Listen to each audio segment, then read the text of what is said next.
Good evening friends, मैं आपका दोस्त दीपक हाजिर हूं नई वीडियो के साथ डीप फार्मा ऑफिशियल चैनल पे। बहुत छोटी सी वीडियो होगी तो वीडियो को लास्ट तक जरूर देखिएगा। तो आज हम बात करने वाले हैं सीओपीडी के बारे में। सीओपीडी क्या होता है और इसमें क्या क्या चीज़ें इन्वॉल्व होती हैं और कौन से प्रिवेंशंस ट्रीटमेंट्स को हम अप्रोच करते हैं इस कंडीशन में। तो सीओपीडी की सबसे पहले फुल फॉर्म देखते हैं और ये कहाँ पर ट्रिगर होती है और इसके टाइप्स के बारे में थोड़ी सी बात करेंगे। छोटी सी वीडियो होगी तो वीडियो को लास्ट तक जरूर देखना और वीडियो को लाइक करना, शेयर करना और चैनल को सब्सक्राइब करके बेल आइकन जरूर दबाएं और अपने सजेशंस को जरूर शेयर करें, जिससे ये मेरे लिए हेल्पफुल होंगे वीडियोस को इंप्रूव करने के लिए।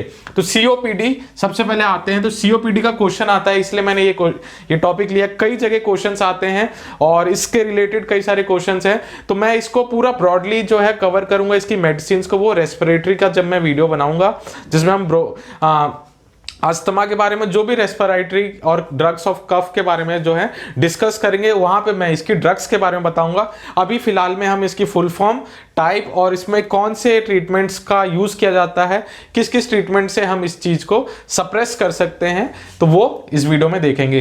तो सीओपीडी की सबसे पहले हम फुल फॉर्म देते हैं। तो फुल फॉर्म देखें तो इसकी फुल फॉर्म का भी क्वेश्चन आ रखा है, what is the full form of COPD. तो सीओपीडी को क्रोनिक ऑब्स्ट्रक्टिव पल्मोनरी डिजीज, तो यहाँ पे 4 वर्ड्स इन्वॉल्व हैं। तो सब सारे वर्ड्स का मतलब जानते हैं। तो क्रोनिक मतलब होता है कोई ऐसी इलनेस जो काफी लंबे समय तक लॉन्ग टर्म पे चलती है, उसको हम क्रोनिक बोलते हैं। ऑब्स्ट्रक्टिव मतलब बाधा हो रही हो उस चीज के रिगार्डिंग, उस चीज को लेके। और पल्मोनरी हम लंग्स को बोलते हैं और डिजीज जो होती है अनकंफर्ट स्टेट होती है, उस चीज को हम डिजीज बोलते हैं। तो क्रोनिक ऑब्स्ट्रक्टिव पल्मोनरी डिजीज मतलब ये जो है हमारे लंग्स से रिलेटेड डिजीज है, हमारे एयरवे से जो विंड पाइप है उससे रिलेटेड डिजीज है। तो क्रोनिक ऑब्स्ट्रक्टिव पल्मोनरी डिजीज में जो है कंडीशन जो होती है बेसिकली वो या हो सकती है ब्रोंकाइटिस या एपिसाइमा करके जो होती हैं। 2 कंडीशंस होती हैं। ब्रोंकाइटिस जिसमें आपने कभी भी आपने किसी में टिस लगा हो, देखा हो, तो वहां पे हम इन्फ्लेमेशन या स्वेलिंग की बात कर रहे होते हैं।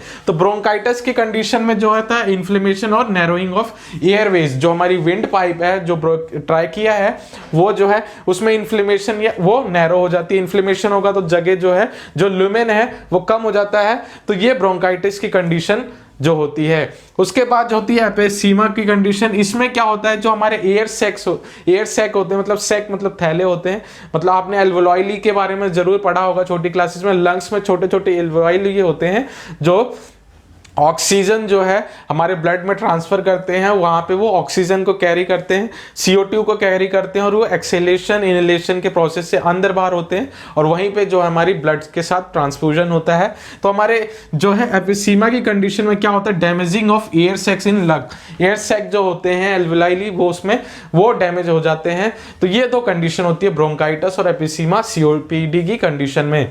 अब ये कंडीशंस कैसे पैदा हो सकती है, ये कंडीशन आप बहुत जनरली जानते हैं। पॉल्यूशन हो गया, कोई जो स्मोकिंग है, बहुत सारे लोग स्मोकिंग करते हैं, उसको तो स्मोकिंग से बच के रहना चाहिए। और जहां पे पॉल्यूशन है या जहां पे स्मोक ज्यादा है वहां पे नहीं जाना चाहिए। तो पॉल्यूशन, स्मोकिंग। और तीसरी कंडीशन ये हो सकती है अगर कोई जो है केमिकल इंडस्ट्री में काम कर रहा है या डस्ट भरी जो है जगह पे रोज ही काम करता है, सिलिका, जहां पे सिलिका रेत की इंडस्ट्री हो गई जहां पे डस्ट ज्यादा उठता है, वहां पे ये जो है कंडीशन एपिसीमा की कंडीशन पैदा होती है। ब्रोंकाइटिस की इन्फेक्शन से कंडीशन हो सकती है, वो पॉल्यूशन से भी उसकी कंडीशन, डस्ट से भी जो है ये सारी कंडीशन पैदा होती है। तो जितनी भी लंग्स की कंडीशन है जहां पे एयर जो है पॉल्यूटेड है या एयर में डस्ट है, पोलन्स है, इन्फेक्शंस जो इन्फेक्शियस ग्रेन्स होते हैं, इनके चलते जो है ये कंडीशन पैदा होती है। अब ये कंडीशंस कई तरीके से हो सकती है, जैसे मैंने आपको बताया इसके जो है कॉजिंग एजेंट्स हैं वो कई तरीके के हो सकते हैं और एंटी माइक्रोबियल इन्फेक्शन भी हो सकता है, उसके चलते ही हो सकता है।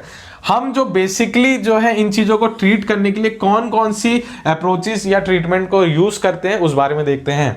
तो सबसे पहले जो है AG-AB रिएक्शन जो होता है, एंटीजन एंटीबॉडी रिएक्शन है। अगर हम उस चीज को प्रिवेंट कर दें, मतलब वो प्रिवेंट करने से क्या होगा, जो सप्रेशन है वो हो जाएगा, जो है एक कंफर्ट की स्टेज आ जाएगी, क्योंकि ये रिएक्शन के चलते जो है ये चीजें जो है ट्रिगर होती हैं। और अगर हम उस चीज को ही रोक दें, एंटीबॉडी एंटीजन रिएक्शन को, तो इससे हम क्या है इस चीज को ट्रीट कर सकते हैं कुछ समय के लिए। फ्रिक्वेंटली हम उस मेडिसिन को लेना पड़ेगा, जब तक हम उस मेडिसिन को लेंगे तब तक जो है ये रिएक्शन नहीं होगी और हमें थोड़ा सा कंफर्ट फील होगा।